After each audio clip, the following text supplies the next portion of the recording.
कोकणातील प्रत्येक अपडेट जाणून घेण्यासाठी आजच माझे कोकणच्या सोशल मीडिया प्लॅटफॉर्मला लाईक, फॉलो आणि सबस्क्राईब करा. खेरमध्ये नदीमध्ये बुडून मृत्युमुखी पडलेले ते तिघे कोण होते? नेमकं काय घडलं हे या व्हिडिओमधून जाणून घेणार आहोत. सुट्टीचा आनंद घेण्यासाठी खेड येथे नातेवाईकांकडे आलेल्या तिघा सख्या भावांवर काळाने घाला घातलाय. रत्नागिरी जिल्ह्यातल्या खेड शहरातील जगबुडी नदीत पोहण्यासाठी गेलेल्या आकाश कांबळे, नरेश कांबळे आणि कैलास कांबळे या तिघा भावांचा पाण्यात बुडून दुर्दैवी मृत्यू झाल्यानं संपूर्ण परिसरात हळहळ व्यक्त होत आहे.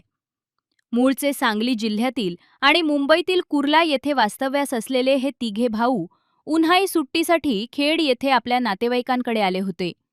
बुधवारी दुपारच्या सुमारास ते आणखी एका नातेवाईकासोबत जगबुडी नदीत पोहण्यासाठी गेले.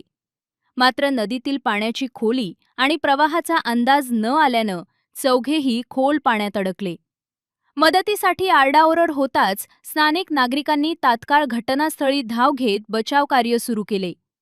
अथक प्रयत्नांनंतर एका युवकाला सुरक्षित बाहेर काढण्यात यश आले. मात्र आकाश, नरेश आणि कैलास या तिघा भावांना वाचवण्याचे सर्व प्रयत्न अपयशी ठरले आणि अखेर त्यांचा पाण्यात बुडून मृत्यू झाला.